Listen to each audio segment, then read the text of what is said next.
मेरा नाम अनीता है और मैं दिल्ली की रहने वाली हूँ। मैं 24 साल की हूँ और अपनी खूबसूरती के लिए अक्सर तारीफें पाती थी। हमारे परिवार में मेरे जेठ जी का बच्चा छोटा था और मुझे उसकी देखभाल करनी होती थी। जब मैं उसे दूध पिलाती तो अक्सर जेठ जी मेरे पास आकर खड़े हो जाते। मुझे शर्मिंदगी महसूस होती, लेकिन मैं चुप रहती।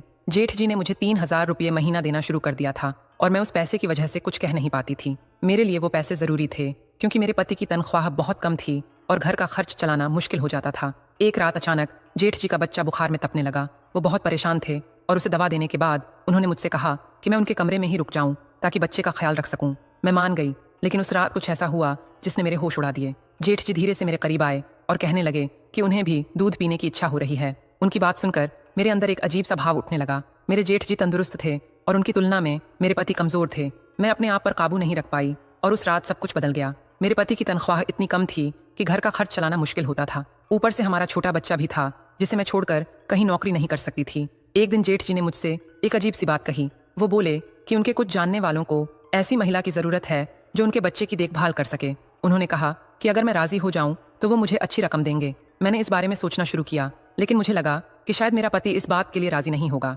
बाद में मैंने ये बात अपनी पड़ोसन से साझा की। उसने कहा कि अगर ऐसा मौका है तो मुझे इसे स्वीकार कर लेना चाहिए। उसने समझाया कि ये घर की ही बात है और इसमें कोई बुराई नहीं है, लेकिन मैं मन ही मन उलझन में थी। मुझे लग रहा था कि ये सब सही नहीं है, पर पड़ोसन ने मुझे मनाने की कोशिश की और कहा कि अगर रिश्तेदार ही एक दूसरे के काम नहीं आएंगे तो कौन आएगा। उसने ये भी कहा कि इससे न सिर्फ मेरी आर्थिक स्थिति सुधर जाएगी बल्कि मेरे पति के भाई का भी भला होगा। मैंने सोचा कि इस बारे में सोचकर देखती हूँ। आखिरकार घर में जो हालत थी उसमें बदलाव की जरूरत थी। सूखी रोटियों पर जीने की आदत हो गई थी और मेरे बच्चे की परवरिश भी ढंग से नहीं हो पा रही थी।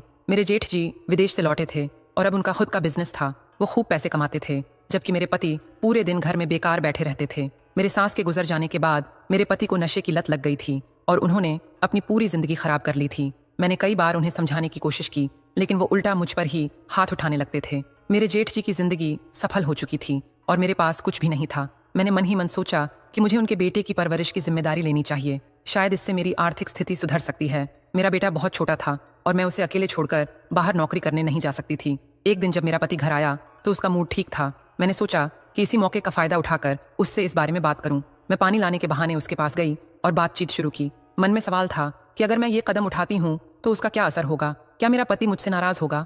लेकिन मुझे अब अपने बच्चों का भविष्य भी देखना था। महंगाई इतनी बढ़ गई थी कि घर का खर्च चलाना मुश्किल हो गया था। मेरे मन में हर तरफ से सवाल उठ रहे थे। क्या मैं सही कर रही हूँ? क्या जेठ जी की मदद से मेरा जीवन आसान हो जाएगा? क्या मेरे पति इस बात को समझेंगे? आखिरकार मैंने तय किया कि मैं इस बारे में जेठ जी से बात करूंगी और उनसे पूछूंगी कि वो कितने पैसे देंगे। अगर मुझे सही रकम मिली तो मैं उनके बेटे की देखभाल के लिए तैयार हो जाऊंगी। लेकिन यह कदम उठाना इतना आसान नहीं था। मुझे अपने बेटे की भी परवरिश करनी थी और साथ ही जेठ जी के बेटे को भी।